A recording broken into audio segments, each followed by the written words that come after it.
Muito bom dia, boa tarde, boa noite, indiferente do horário que você estiver acompanhando mais um podcast aqui do Diário de Vacaria, seja muito bem-vindo, seja muito bem-vinda. É uma alegria começar sempre a gravação desse programa que chega a seu 11º episódio, né? Se você já sabe do que eu estou falando, toda vez que tem essa empolgação é porque a gente precisa acelerar. E toda vez que a gente acelera, a gente começa ligando os motores e passando, né, a marcha aí pro Digão. Digão, seja muito bem-vindo, meu amigo. Grande Lucas, boa noite, bom dia, boa tarde, boa madrugada. Seja o horário que você estiver vendo aqui o Acelera Diário, mais uma edição desse nosso podcast tão legal aí para falar do mundo automobilístico aqui de Vacaria e de região. 11º programa e hoje temos um convidado muito especial também que está aqui conosco, amigo, irmão, de camarada, como se diz, né? Nosso grande amigo Franco Bernardi Franco, ou como a mãe dele prefere, o Franco Filho. Franco Filho. E como eu acho que a grande maioria das pessoas aqui de Vacaria e região conhecem, o Franquinho. Boa noite, meu amigo. Boa noite, Digão, Lucas, a todos ouvintes e telespectadores, então. Legal. Bom dia, boa tarde, boa noite, seja lá o horário. Seja que como for, Franquinho. Um prazer estar aqui para compartilhar com os amigos e com todo o pessoal de algumas boas histórias aí, né? Legal, promete hoje, galera. Pois é, cara. Digão, antes de a gente começar, é justo e necessário, né? Com certeza. Que a gente faça uma boa e carinhosa saudação para essas empresas que reconhecem o nosso trabalho, que estão nos apoiando e fazendo com que a gente aumente o espaço do universo automobilístico aqui de Vacaria. Quero deixar um alô pro pessoal da Covibras Motos, Honda, um abraço para minha amiga Renata, para Verla, quero deixar um abraço pro Franco, que está aqui hoje com nós, lá da Franco Multimarcas, o pessoal da Autovias Pneus, quero deixar um abraço, que estou devendo uma visita, vou lá falar com ele, com o Guto e com o Português, e também quero dar um alô para uns amigos que seguidamente estou visitando, esses eu não falho jamais, que é o pessoal do Posto da Júlio, que estão conectados com a gente, Luciano, Bruno, todo o pessoal ali, a família, muito obrigado por fazerem parte deste universo e por nos darem combustível para a gente seguir por todas as milhas da nossa região aqui. Digão, vamos começar com uma das coisas que a gente faz questão de deixar registrado sempre, quando temos um convidado com toda essa assim, história para contar, e isso a gente vê que, olha, é gigante, né? O legado não só o Franco, mas ele faz parte, né, de gerações aí que fazem parte dessa história toda aqui do automobilismo aqui de Vacaria. E eu queria começar te perguntando, Franco, como que começa a Franco Automóveis? Sim, ela começa quando meu pai lá em 1980, 81, foi então trabalhar na Covibras, que a Covibras era a Covibras concessionária Chevrolet e Honda, né? Saudosa Covibras. Isso. Comercial de Veículos Brasileiros Limitada. E eram duas bandeiras que a família possuía ali, né? E meu pai foi trabalhar, primeiramente ele foi trabalhar na Honda, né? E eu tinha então 2 anos. Ele trabalhou um tempo na Honda e depois ele foi trabalhar na Covibras. Então eu especificamente, né, a minha infância, desde criança, muito criança, foi dentro de carro e em cima de moto, né? Era tipo, ia com meu pai para trabalhar, então a gente ficava lá, né? Dentro dos carros, na oficina, por tudo. E aí meu envolvimento foi assim muito grande com isso, né? Eu brinco com meus colaboradores lá da loja que tem muito carro que eu lembro do cheiro, né? D20 principalmente, sim, né? Sim. Chegava às D20 lá, eu tinha D20 ali, tinha 10, 11 anos, imagina, uma caminhonete daquela, o cara um piá, aquilo era um monster. Com certeza. Então a gente ia para dentro, aquilo. Então começa ali porque passou o tempo, aí ali em 2013, 14, né? A Chevrolet, ela começou a querer agrupar as concessionárias em grupos, né? Sim. Isso aconteceu, né? E aí eles chegaram para a família lá e disseram, vocês têm que expandir a operação de ter outras concessionárias ou vender, Era essa A a proposta. Eles... Até teve em um dos programas, a gente conversou com o Lico, né? E ele comentou conosco da Irmão Soldatelli, aqui em Vacaria, que foi algo muito semelhante. E aí veio para nós também aquele assunto daquela concessionária, acho que é de Estrela, que ainda tem os carros, né? 0 km da Volks lá fechado. A ideia é bem nessa aí mesmo, né? Que cresceu, né? E é o mundo dos negócios, como se diz, né? Que fizeram com que essas, digamos, empresas familiares, né? Tivessem que se adaptar a essa nova tendência, né? E aí a família optou por vender, e daí meu pai saiu, e ali eu vi a oportunidade daí que eu não ia fazer concorrência para minha família, né? Então eu disse, não, agora é o momento de... Então a gente começar o nosso negócio de uma forma... Um formato diferente, óbvio, né? Sim. Uma concessionária, uma loja de veículos seminovos, usados. Multimarcas, né? Multimarcas, né? E ali a gente começou. Daí eu e meu pai, em 2013... a gente abriu daí a nossa loja com o nosso nome, né? Franco Multimarcas. Era Franco Automóveis, depois passou um tempo, a gente botou Franco Multimarcas. E aí começou a nossa história específica com a loja que nós temos até hoje, né? Caramba, 12, 13 anos já, Franquinho. Agora agosto vai fazer 13 anos. Bah, que legal. Né? Sabe, uma das coisas que eu fico pensando quando eu faço essa associação, porque eu acho que isso aí se repete em várias grandes companhias, assim, de uma maneira muito interessante. De criança eu tinha uma história que acontecia muito quando um banco mudava o gerente, eu me recordo de acompanhar, assim, pô, o gerente mudou de agência, eu escutava dentro de casa. Daí eu me recordo que toda a família ia para outra agência. Sim. Aí eu fico pensando, assim, numa situação que nem essa, né, onde a Covibras, ela fez parte da história. Eu morei em Caxias minha infância. E meu pai comprava carros aqui da Covibras. Olha aí. Então, assim, eu me recordo dos funcionários, pela relação que, não só a Vacaria, eu acho que toda a região aqui tinha, né, era uma relação muito grande que eu acho que... Eu queria perguntar para o Franco que quando vocês abriram, né, a loja multimarca de vocês, essa relação... eu pelo menos tenho essa percepção que ela foi integralmente para vocês. Foi isso que aconteceu, cara? Não completamente, assim, porque o nosso foco inicial ali não era o carro 0 km, né? Sabe?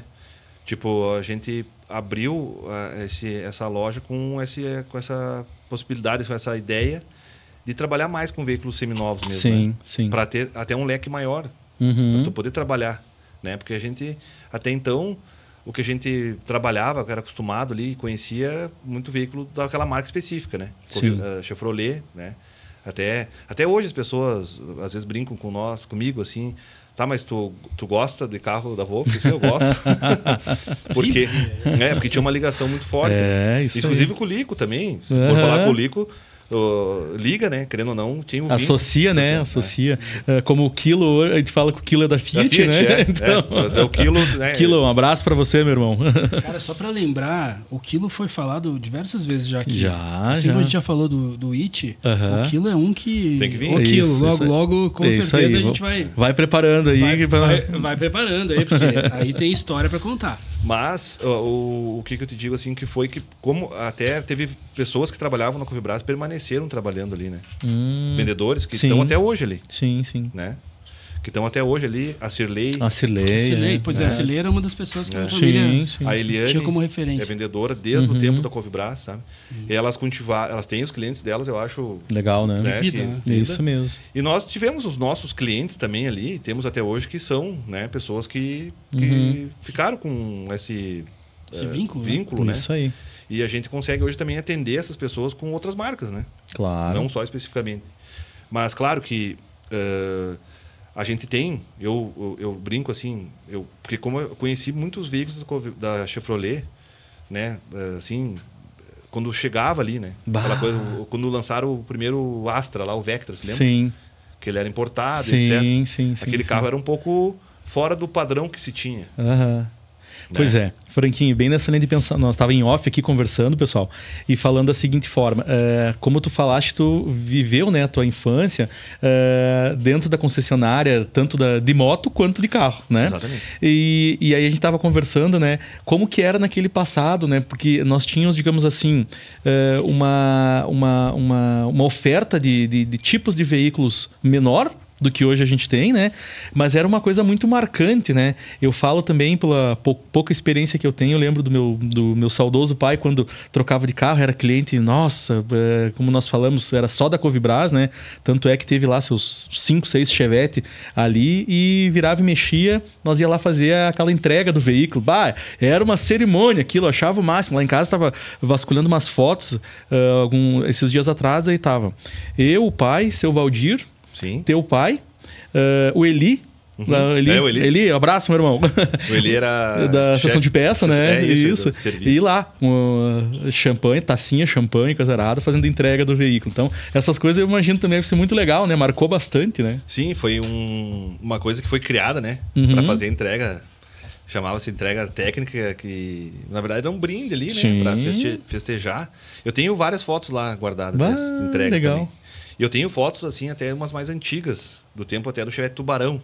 Nossa! Tipo, Chevette Tubarão no salão, na oficina ali, Opala. Ah, que legal, cara. Porque o que a gente pode dizer sobre a questão dos modelos, né?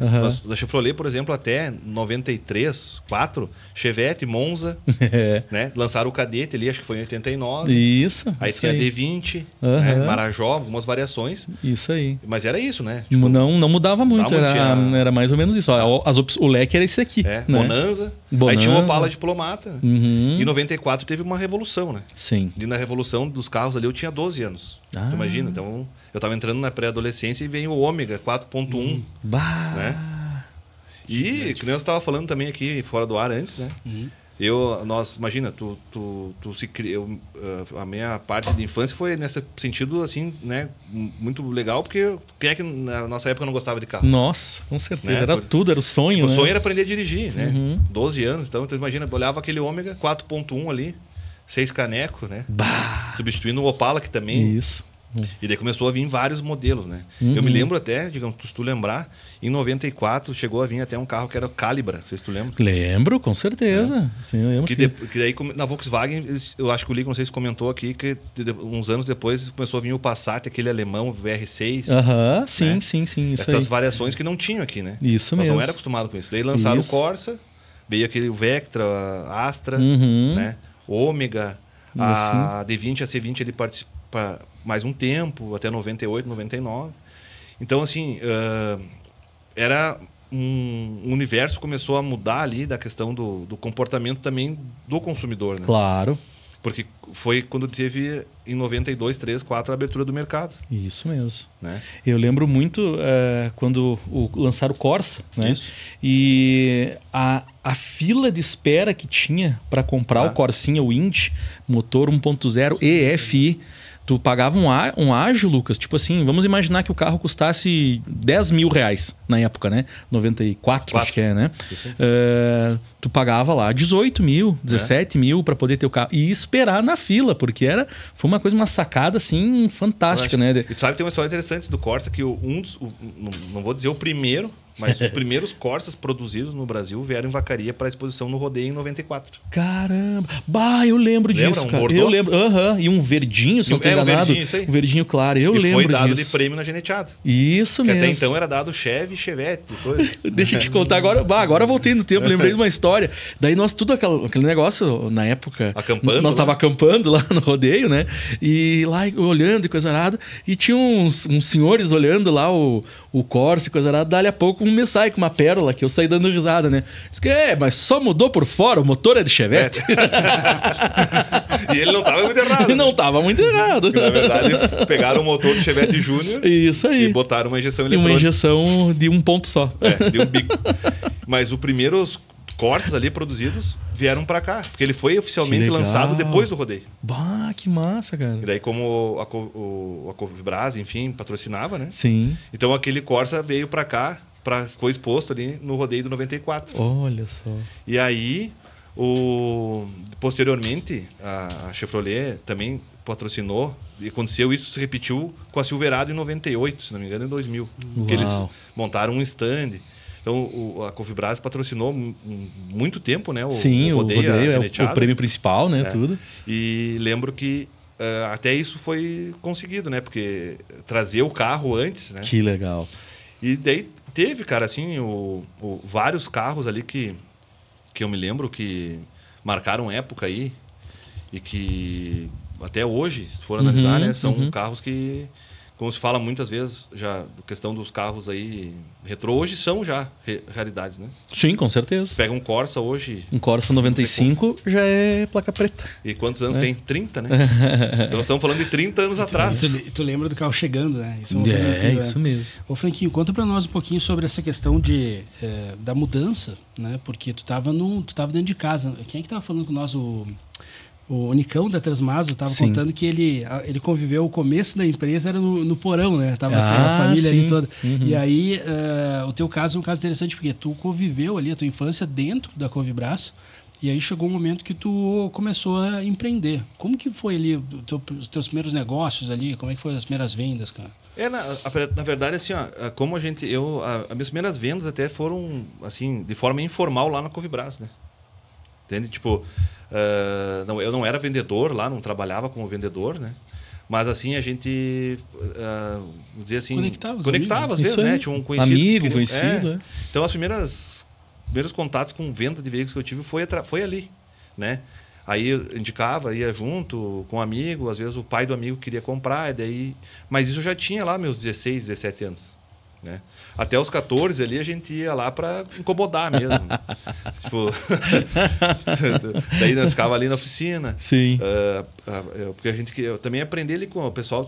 Na Covibras chegou a ter na mecânica acho que uns 30 funcionários. Caramba. Né? E tu sabe uma coisa que eu lembro? Eu vou te falar que hoje eu vejo porque muitos desses funcionários, né, eu não me recordo quem que estava aqui e estava explicando isso para nós. Eu acho que foi o Franco que falou isso. Que ele disse assim, muitos funcionários formados acabaram abrindo suas próprias oficinas. Exato. Ah, sim, isso aí. Não, com certeza. Temos o Eli. O Eli. O Eli, hoje ele tem lá, ele era chefe lá da oficina. Então tinha muita gente ali, e a gente curioso e aprendendo. Então ficava bastante ali na oficina e a gente interagindo com o pessoal. Então, mas foi ali que saiu essa questão de trabalhar com um negócio, né? Foi ali que eu aprendi vivendo aquilo ali, porque quando não estava na oficina, estava na sessão de teste, tinha o Xande lá, o pessoal. Ficava ali com eles, eles atendendo e tal. Depois, teve um tempo antes, que eu trabalhei até na transportadora da minha família lá e tal, que também era com caminhão, mas... E depois, quando foi ali, exatamente quando efetuou a venda, que a gente optou por... Mas a venda mesmo, assim, de front, eu tive... a partir da Franco Automóveis Multimarcas. Começou mesmo. Até então, a gente colaborava, né? Claro. Lá, né? Então, a história mesmo, assim, o pegar ali o front de um comércio que a gente sabe que não é, assim, simplesmente... Foi ali. A gente falou, lá, no tempo da Covibras, a gente era... A gente era espectador ali. Sim. Como é que eu digo? Mais incomodando do que ajudando. Né? e desse momento, Franquinho, que aí se a gente para pensar, né, que é um momento, digamos, de mudança, porque tu pega a empresa familiar, né, e chegou nesse momento que teve que vender, né? A melhor opção foi vender, né? Eu não estou dizendo que isso foi ruim ou mal, não, longe disso. Mas aproveitou-se esse momento de mudança para dar o start, então, da Franco Automóveis, né? E aí eu queria te fazer uma pergunta, desculpa se eu vou te cortar, Lucas. Você lembra, por acaso, do primeiro carro que tu vendeu como na Franco Automóveis, Franco Multimarcas? Primeiro carro que você vendeu? O primeiro carro que nós vendemos lá, na loja mesmo, o que eu considero assim até... que a loja estava aberta mesmo, né? Tipo assim, eu abri o portão ali e tal. Foi um Gol. Um Gol 98 vermelho. Tá? Só que eu não consigo me lembrar o proprietário. Um Gol Bola 98. Legal. Mas o carro eu me lembro bem. Porque daí nós tínhamos comprado alguns carros para botar, né? E daí quando a gente... digo, vamos abrir... Porque daí eu considero a abertura da loja dia 1º de agosto. Que foi o dia realmente que a gente abriu o portão, né? Legal. E daí estavam os carros lá expostos. Isso. E demorou até uns dias, né? Para vender o primeiro, mas o primeiro foi um Gol. Bom, já começou com gol, né, cara? Começou com golaço, né? Já começou com golaço. Foi um gol, só não lembro Muito Sabe bom. que uma das coisas que eu acho que é interessante que quando a gente começa o podcast, a gente tem uma ideia, mas daí começam a aparecer várias portas aí que a gente vai conectando uma coisa com a outra. Nessa evolução que tu acompanhou lá dentro, né, da Covibras, desde criança, né, até o momento que vocês acabaram indo para Franco Multimarcas, os carros foram mudando, né, como foi essa questão do Corsa. Eu fico pensando hoje, como é que tu analisa essa questão, por exemplo, da chegada dos carros automáticos, dos híbridos ou das próprias SUVs? Porque a gente teve uma mudança muito grande até das caminhonetes, né? Sim, como que tu vê esse panorama aqui na nossa região? Não, na verdade, eu acho que o próprio mercado foi moldando, né, o consumidor, se for ver, né? Nós estávamos falando antes lá. Então, nós tínhamos veículos lá, vamos falar de novo lá. Obrigado. Chevette, Monza e outras marcas, era o Gol, da Fiat tinha o Uno e tal. Mas o que o carro oferecia era aquilo, né? Sim. Ali. Era basicamente... assim, enfim, tu ter o carro para ti, ele não tinha o que tem de experiência dentro de um carro hoje. Claro. Aí depois começou a vir vieram alguns carros automáticos de luxo, né? Verdade. Sabe, tipo Opala. Até antes tinha, né? O Landau, sim, que era automático, sim, os carros sim, mais antigos. Mas vamos falar da década de 90 para cá ali, que foi Então começou a vir alguns carros automáticos. Tem até um Monza que foi automático e tal. Sim. Essa primeira transição do automático foi meio complicada. Os carros eram, né? Mas começou a oferecer oferecer isso para o consumidor. E daí vem ar-condicionado, que se for parar para pensar friamente, hoje é um item de obrigatoriedade um ar-condicionado. Ah, sim. Mas antigamente... Tu deixa de comprar um carro se não tem ar-condicionado. Tu não cabe mais, né? Não cabe mais. Mas antigamente, na década de 90, era carro de luxo que tinha ar. Sim. Né? Verdade. E aí isso foi moldando. Daí entramos nos anos 2000 ali, mesma coisa. Daí começou a vir carros e mesmo assim continuou, né? Carros que só tinham direção hidráulica. Isso. Vidro elétrico, começou a oferecer. E nós ficamos um tempo num limbo, digamos assim, que ficou oferecendo isso. Daí começou a vir multimídias e não sei o quê. E aí começou também a parte de segurança, né? Pesar. 2014, a obrigatoriedade de ter ABS e airbag em todos os veículos. Tirou o Kombi de linha, tirou o Uno de linha. Sim. Não conseguiram adaptar, né? Isso vem oferecendo. Então, o que moldou mesmo... É uma troca, né? O consumidor foi recebendo algumas coisas, foi exigindo mais e o mercado foi entregando também um produto, né? Tanto é que hoje, né? Olha, nós temos carros que... Eu acho que uma coisa que marca bastante começou a vinda dos asiáticos, né? Isso. Porque até então a gente tinha um padrão de carro, né? Que a gente tinha um padrão um pouco mais americano, alguma coisa mais europeia, digamos que era o nosso conhecimento, né? E aí começou a aparecer os asiáticos, digamos assim, com umas plataformas mais, digamos, mais modernas, né? E a tecnologia, né? Technology, né? A tecnologia revolucionou muito isso aí, né? De dizer assim, tipo, entregar ali daí a interatividade com o veículo. Hoje, com celular, né? Então, tu vê, hoje o carro popular, digamos assim, ele tem que ter uma multimídia já, senão ele está fora do mercado. Que na real de popular não tem nada, né, mais, cara? Né? Meu Deus do céu, né? Do ponto que nós estamos hoje, né? Sim. Sabe que isso é uma das coisas que eu tinha deixado aqui anotado para perguntar pro Franquinho, Digão, porque a gente tem que... eu acho que, pelo menos eu tenho essa percepção, quando a gente vai olhar para um carro, eu acho que a gente tem que ver a questão até da própria manutenção. Ah, claro. Sim. E aí, por um lado, a gente vê essa questão de uma plataforma extremamente, né? O mercado chinês, por exemplo, vem para cima de grandes montadoras nacionais conhecidas, né? Com o histórico todo de uma rede de manutenção. E aí a gente vê o outro lado. Então, nesse momento, eu acho que a figura da pessoa que está fazendo essa negociação, ela acaba sendo muito além de digamos assim, de um processo de venda, mas como uma própria consultoria. Tu sente isso, perfeito. Cara? Exatamente. É o ponto que eu toco lá na loja, né? Muitas vezes o pessoal chega lá, você não tem o carro de tal marca. Tipo assim, é que teve marcas que eu vejo assim que elas erraram no andamento do processo. Vou citar a Hyundai, por exemplo, né? Um veículo tipo i30, né? Quando foi lançado o i30, 2010, 11, era um carro que ele fazia os concorrentes deles era o Astra, o Vectra GT, Golf e tal, né? E ele entregava mais, com menos preço. Sim. Né? Então, na época, eu me lembro, nós tínhamos a Covibras ainda, foi motivo, assim, de perda de vendas, eu me lembro muito, assim, né? Não, na época, até eu me lembro vagamente, se não me engano, um i30 era tipo 30 e... exemplo, 35 mil e um Vectra a 40. Ok. E o i30 tinha isso e aquilo que o Vectra não tinha. Mais. O novo, né? O diferente, enfim. Mas onde é que foi o erro para mim da Hyundai? Na condução depois da reposição. Né? Tipo, chegou um ponto ali que eles deixaram o cliente deles na mão, na reposição da peça. Não tinha peça, ou as peças que tinham eram muito caras. Né?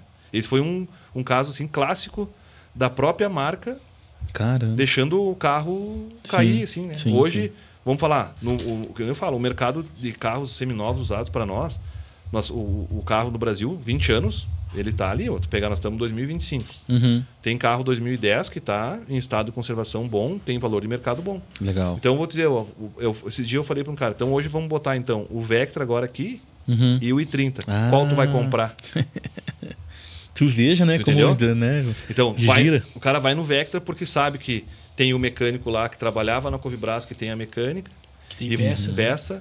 E o i30 hoje, tu vai lá, para tu comprar uma peça, é uma coisa que tu vai conseguir ela, porque hoje nós temos um mercado muito amplo aí de importação de peças, mas é cara. É caro. E tem um tempo também, né? Por mais que seja, eu acho que tem essa... e depois fora a questão de tu precisar do carro e tu não ter a peça. Isso aconteceu com outras marcas, né? Eu tô me lembrando da Chery, né? Ah, sim, verdade. Foi um caso muito famoso no Brasil, né? Mas a Chery tá ativa. Voltou, ela chegou a fechar ou não? Não, eu não sei se ela fechou. Na verdade, ela é a montadora chinesa mais antiga no Brasil, se não me falha a memória. A que veio primeiro, né? Hoje, o presidente lá, o CEO da Chery, ele é o que presta consultoria para as novas marcas quando querem vir no Brasil. Pelo conhecimento de mercado que ele tem. De implantar, né? Digamos assim, colocar uma marca chinesa, oriental, a fabricar ou montar ou importar carro para o Brasil. Esse cara é uma referência para eles. Então, a Chery ainda acho que tem, mas... Eu estava dando uma olhada aqui. A Chery, na verdade, ela fabricou até 2022 aqui no Brasil. Depois parou. Depois parou a fábrica e continuou a importação. Mudaram o modo de operar deles, né? Porque, na verdade, essa questão desses navios que estão chegando, né? O pessoal tá mostrando muitos vídeos, né? Lá de Santos, principalmente. Isso. Eu não me recordo de Paranaguá também, me recordo uma vez fui lá. E, cara, é uma estrutura absurda, gigante, assim, que desce de carros, né? É um pátio de uma montadora. Que, na verdade, esse eu não lembro o nome dele, se tu botar até aí, vai aparecer o nome dele. Tem uma entrevista dele que ele fala que aqui no Brasil, fabricar, montar carros não é rentável para as montadoras. Né? Se alguém quiser ver a reportagem, eu não me lembro o nome dele. E ele fala bem assim, que o que sustenta uma montadora é o mercado de reposição. É a frota que ela tem no mercado. Então, assim, ele fala que são poucas as que tem grande frota. Tipo, a Fiat é uma que por quê? Imagina, a estrada é o carro mais vendido. O carro mais vendido. E aí, esse carro gera reposição de peça. Sim. Que faz com que a operação seja positiva. Porque ele fala claramente que hoje, no Brasil, fabricar veículos e tal é inviável. Tanto é porque a Ford acabou saindo. E então as montadoras, elas têm que ter, né, esse vínculo com o país. Mas aí, falando aquilo que tu falou ali da questão dessas montadoras que vieram, nós continuamos hoje...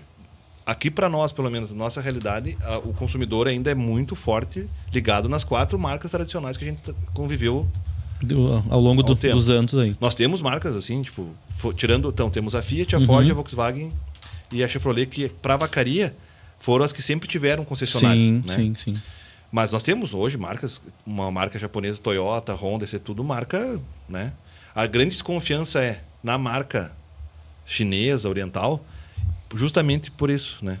Que a questão que a qualidade do veículo, até onde tu vai, né, conseguir nivelar esse carro com um Ford, com um Chevrolet. Sim. E para nós, que o carro tem muito tempo de vida útil, até onde eu vou conseguir deixar esse carro de pé, né? E essa relação, né, de carro com o brasileiro, e vamos regionalizar um pouquinho mais ainda isso, né? Trazer aí para o nosso Rio Grande e para a Vacaria, é algo assim de berço, né? A gente estava também comentando aqui no começo a questão de ter um carro para nós de Vacaria, sempre foi uma coisa muito importante, né? Muito uma coisa assim bem essencial. A grande maioria do pessoal que a gente fala da nossa idade, digamos assim, né? Que estamos aqui com 25, 27, não, um pouquinho mais, né? Como é que de estrada, de carteira assinada, pode ser, né? E então sempre foi aquela luta que, dali a pouco eu tô com 15 anos, mais ou menos, por aí, já tava almejando, né, de ter um pé de borracha, de ter começar com uma moto, um carro, alguma coisa assim. Sempre foi ligado, né, pro pessoal de Vacaria.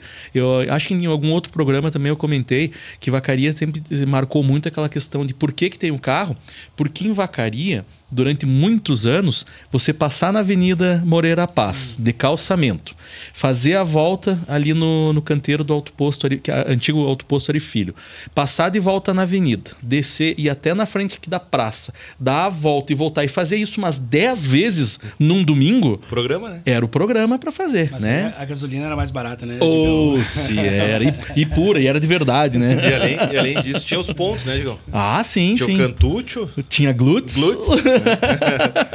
Então, tinha sim. E tu vê, né, o privilégio de ter carros ali, Opala, Maverick. Né? É isso aí. Vezes, o que hoje a gente não vê tanto, né? Mas para quem era, que nem tu falou, a minha meta de adolescência era aprender a dirigir, né? Isso aí. Então, tipo, com 12, 13 anos, tinha que aprender a dirigir. Isso aí. Né? Então, isso... E ter o carro, mas veja bem, eu volto a dizer também que quem fez isso aí, né? E daí, não sei se é por pessoal do interior, enfim, que quem criou isso aí foi a indústria também, né? Claro. Que vendeu, né? Se tu pegar propagandas de veículos dessa época, tem hoje no YouTube bastante propaganda. Sim. Né? De Chevette, do Fiat 147 e de outros que linkavam essa questão de tu ter um carro a uma questão de status, de né? estilo de vida, de né? tudo, né? É o que eu falo, brinco muito e falo, a questão, no mesmo contexto, a questão do cigarro, né? Mas eu ia te falar agora, isso que eu ia falar. Entendeu? As propagandas de carro, os caras estavam fumando. Isso mesmo. Se pegava um carro de Fórmula 1, era uma carteira de cigarro. É isso então, aí. O modelo ali moldava muito, né? É isso aí. E para nós, eu vejo assim que... veja bem, Vacaria também é uma cidade que era sempre foi muito agropecuária, enfim. Que a caminhonete vendia muito, né? Sim. As pessoas tinham caminhonete era uma coisa que além de tu estar ali num carro maior do que o normal, tinha uma utilidade muito grande no campo. Com certeza. Né? E no campo, a gente sabe que lá o cara com 10, 11, 12 anos na época, ele pegava a caminhonete. A minha mãe aprendeu a dirigir com 10, 12 anos lá no Bela Vista, numa C10. Né? Bem faceiro. Bem faceiro, entendeu? Então, o carro sempre fez parte da família, na verdade. Sim, né? Sim. É isso aí mesmo, é parte da família mesmo, né? Aí quando a gente fala de um bem durável, digamos assim, de um automóvel, né? Dessa confiança de durar bastante tempo, porque às vezes até por opção mesmo da pessoa, gostei, quero isso, ou aquela pessoa que é muito comum dizer, não, eu só consumo tal marca de carro porque essa eu confio e porque essa eu gosto, enfim, né? E aí, Franquinho, como é que a gente vê hoje? Como é que vai ser isso agora? Porque hoje a gente já tem novas gerações vindo aí, né? Com outros desejos, outras maneiras. O mundo, para essas novas gerações, está se posicionando de uma outra maneira, né? Será que a gente vai conseguir enxergar com esse mesmo desejo, essa mesma vontade de ter um veículo, ter um carro, me apaixonar por um carro? O que tu acha? Eu acho que não da mesma forma que nós tínhamos com nossa época, né? Eu acho que hoje vai ter sempre o apaixonado pelo carro, eu acho, né? Mas a questão do modelo, tu imagina, na nossa época era jogar bola na rua, né? Um videogame que tinha e fuçar em carro ali, que eu digo fuçar, tu ia lavar o carro do teu pai, onde tinha gasolina o cara queria estar enfiado, né? Mas hoje tão distante disso, pessoal, a parte eletrônica da coisa, o gurizada entra no carro para mexer no multimídia ali. Né? Isso mesmo. Para interagir com o carro. Eu acho que hoje o multimídia, ele alcançou, a gente falou do ar-condicionado, né? Talvez a gente pode até para o próximo estágio. Eu me recordo que foi muito falado sobre isso, né? Que a gente alcança o ar-condicionado, depois agora alcançou o multimídia. E eu antes a questão ali, por exemplo, eu acho que a parte do elétrico está crescendo, né? E eu não sei como que tá a questão do próprio abastecimento, né? Lembrando que a gente tem aqui em Vacaria, eu acho que a gente tem que ser justo e falar isso, o pessoal mora até quero convidar eles para vir aqui, o pessoal da Digitale. Eles têm uma conexão muito forte com esse lado de fazer esses conversores, isso, né? E as ferramentas ali eu acho que estão cada vez mais... eu sei que eles estão levando para fora, né? Sim, de Vacaria para o mundo. Eu não sei o quanto foi de Vacaria para Vacaria. eu não sei como é que tá isso. Mas tu tem percebido essa procura pelo carro elétrico lá, Fábio? O carro elétrico, 100% elétrico, pouco. Eu noto, sabe? Pela questão do custo, né? Porque assim, até eu comentei com um cliente esses dias, comprar um carro elétrico, mas tu vai rodar o suficiente para ele valer a pena, porque o carro elétrico, 100% elétrico, tu vai pagar hoje mais por ele, né? O preço dele é maior, então, onde é que tu vai compensar isso? Eu vou rodar bastante. Porque ele me abordou assim, não, eu quero um carrinho, eu até não vou rodar muito, então pode ser um elétrico, por causa da autonomia, que é mais baixa. Eu falei, não, tudo bem, mas tu tem que rodar para esse carro se pagar, né? Eu vejo a tendência assim, o carro elétrico hoje ele é um carro 100% elétrico, tanto de pequeno porte como grande porte, ele se torna mais uma experiência do que propriamente um carro que eu vou dizer assim, não, esse aqui é o meu carro. Então essa experiência é que tem poucas pessoas que eu acho que podem se dar o luxo no sentido, sabe? Mas eu acho que o híbrido, ele tá... Como é assim, ele já promove uma experiência diferente. Não, daí o híbrido é essa questão. Daí o híbrido que eu vejo assim, que é o carro que vai... que eu acho que no Brasil, que eu tenho visto e lido, que mais vai pegar é ele. Por quê? Porque existe o híbrido que não é plug-in, né? O carro plug-in é o que tu tem que conectar para carregar. Ok. Né? Então existe o elétrico, que é plug-in, alguns elétricos que acho que também tem autoalimentação e tal. E tem o híbrido, que não é plug-in, ele se auto... né? Então esse carro ele tem um motor elétrico, um motor a combustão. Então ele tem autonomia para você fazer a viagem longa e tem o motor ali para você andar na cidade.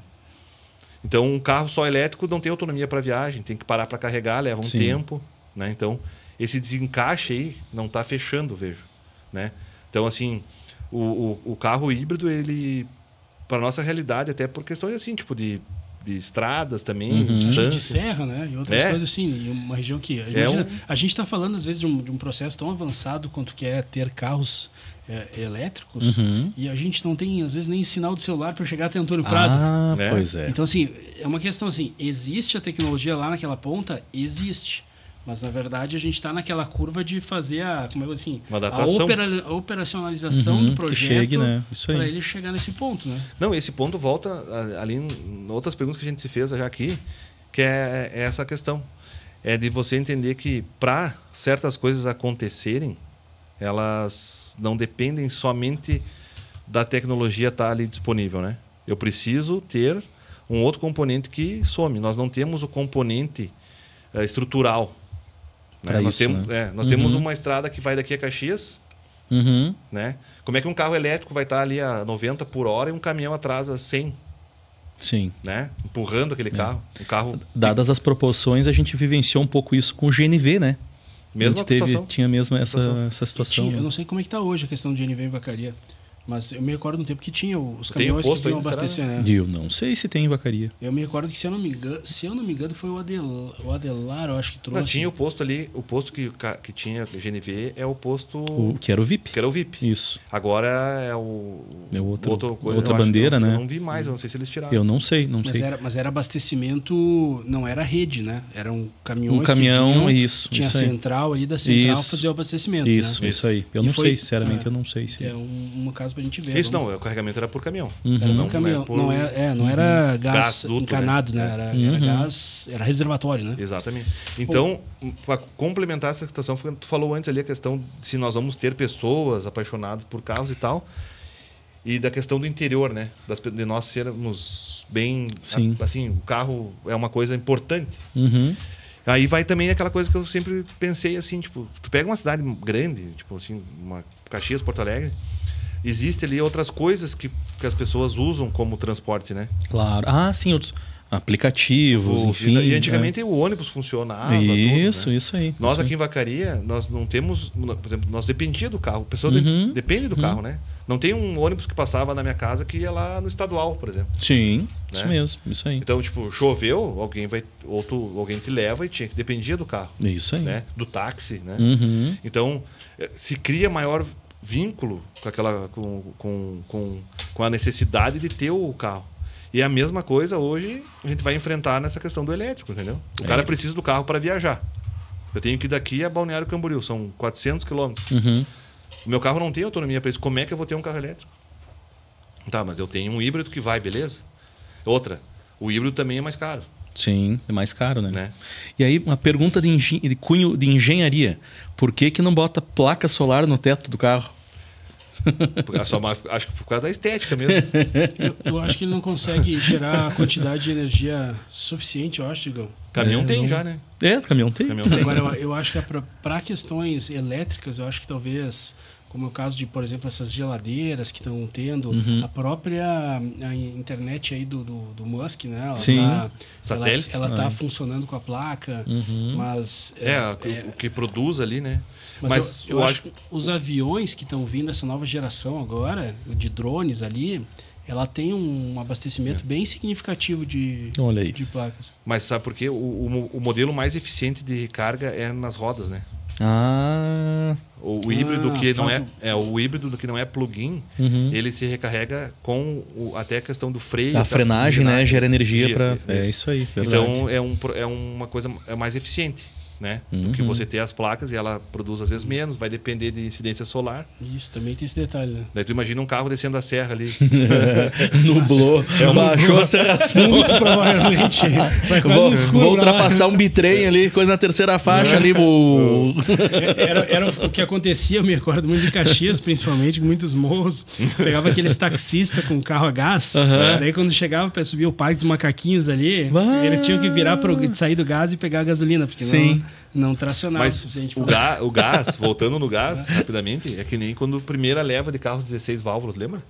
Sim. Acho que era o Tempra, né? Que foi teve Tempra, né? o Sedã, Palio, 16 válvulas, Gol, Corsa, 16, vários carros que lançaram 16 válvulas e que depois acabaram tendo digamos assim, foram queimados no mercado, mas muito pela falta da procura pela qualificação para resolver aquele problema, né? O que a gente encontra aqui em Vacaria, às vezes, muito é isso. De outras marcas, né? Aconteceu. Tipo, por que a gente hoje...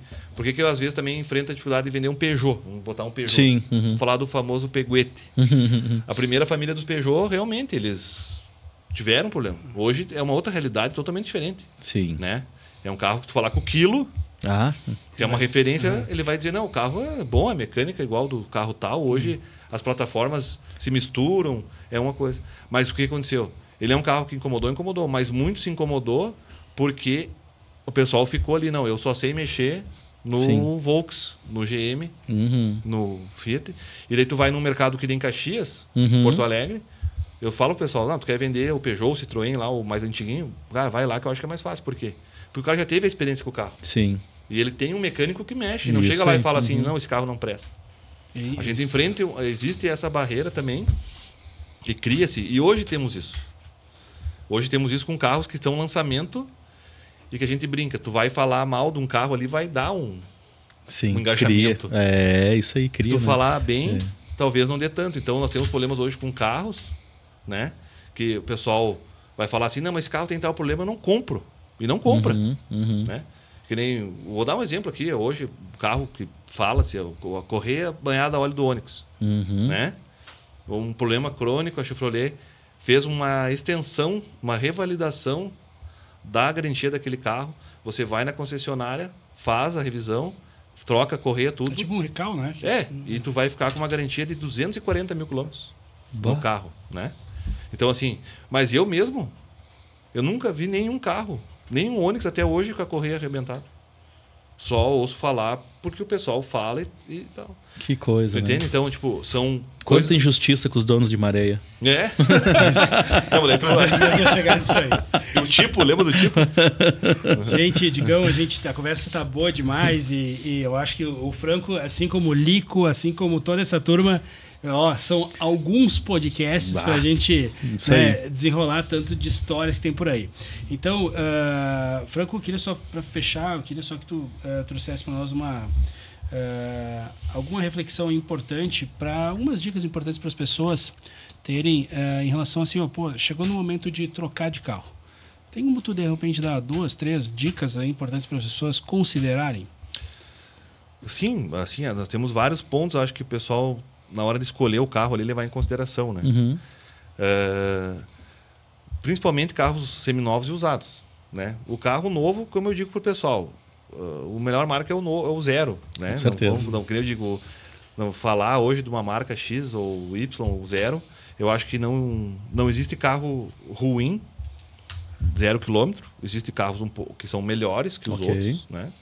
E existem carros que depois lá na frente vão ser ruins de mercado. Perfeito. Por questões que a gente falou antes aí, seja manutenção, né? E tal, né? Então, esse o cara vai pensar. E na questão do seminovo e do usado, sim, como a gente diz lá na loja, levar no mecânico, né? Não, um mecânico que tu tem um vínculo, ou enfim, para ele avaliar o carro para ti também. Questão estrutural do carro. Hoje existem ferramentas que talvez o consumidor não conheça, que é consulta veicular, se o carro foi de leilão, etc. Quem vacaria hoje até pode ser uma pessoa, sugiro. Eu esqueci o nome dele, mas ele hoje tem uma empresa de vistoria cautelar. Supervisão. Isso aí. Que não tinha, que para mim é uma coisa importante. É legal. Tu leva o carro, o cliente leva o carro lá e o cara vai dar um laudo técnico dizendo, não, o carro está 100%. Nesse formato. Né? E o que eu falo, para mim, o pessoal lá é o seguinte, o perfil da loja que tu vai, né? Enfim, é um assunto mais assim pessoal, né? Então, claro. Mas o que eu sempre digo para meus pessoal lá, meus vendedores, assim, o esforço que a pessoa faz para comprar um carro é o mesmo, independente se o carro é 10 ou 100 mil. A pessoa trabalhou, batalhou para aquilo ali, né? Então, eu no meu caso, por exemplo, eu optei por ter uma oficina muito parceira minha, que é a Carangas, para o meu carro estar lá e é revisado, e às vezes alguma coisa vai acontecer, a gente está trabalhando com coisa usada, e o pós-venda que a gente dá é todo lá.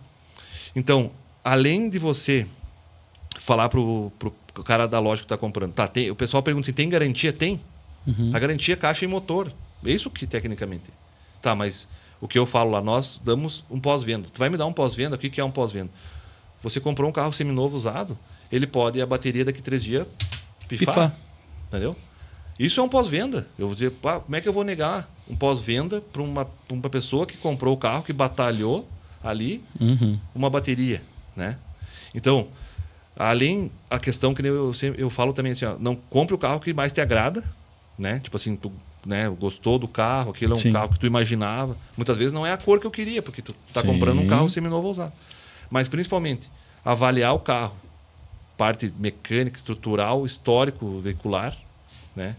E também essa questão do pós-venda que a loja vai te oferecer. Joia.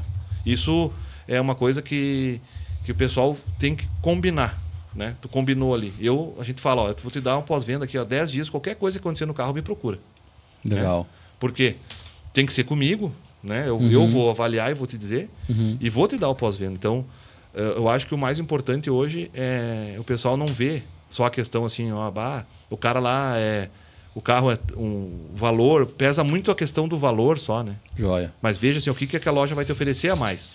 Ô, Franquinho, dá para nós falar, se nós fosse resumir numa palavra, seria confiança? Confiança, isso aí. E onde é que tem confiança? Lá na Franco Multimar. Essa escada tá combinada, hein, pessoal? Essa escada tá combinada, hein? Bom, pessoal, Franco, muito obrigado por ter vindo aqui. Muito obrigado por fazer parte aí dessa história que a gente está construindo. Digão, alguma observação, alguma coisa importante de falar? Só falar pro pessoal, agradecer mais uma vez a presença. Esse final de semana, só para falar um pouquinho de agenda, para fechar, temos o Santa Catarina Custom Show em Balneário Camboriú, maior evento da América Latina de customização de veículos. Vale a pena conferir, até o pessoal quer dar uma olhada aí, só botar nas redes sociais, Santa Catarina Custom Show, vale a pena. Vai ter um pessoal do Retrô Sobre Rodas Clube em Balneário, vão lá visitar, eles vão mandar umas fotos, a gente vai divulgando, tá? É isso aí. Muito bem, só lembrando que já faltam menos que 60 dias Menos de 60 dias para o 13º retrô sobre rodas. Aqui em Vacaria. Bom, pessoal, mais uma vez a gente gostaria de agradecer ao pessoal da Covibras Motos Honda, Renata, Verla, Franco está aqui com a gente hoje, Autovia Pneus, um abraço para o Guto, português também, Posto da Júlia, da Júlio, Luciano, Bruno, família, pessoal todos, pessoal de lá, muito obrigado por dar uma força para a gente poder levar o programa para frente. Para você aí de casa que ficou até o final desse podcast, muito obrigado pela sua companhia, muito obrigado por nos ajudar a construir informações tão importantes, não só da história, do presente, como do futuro de toda a região dos Campos de Cima da Serra. Valeu, pessoal, até o próximo podcast. Falou, gente!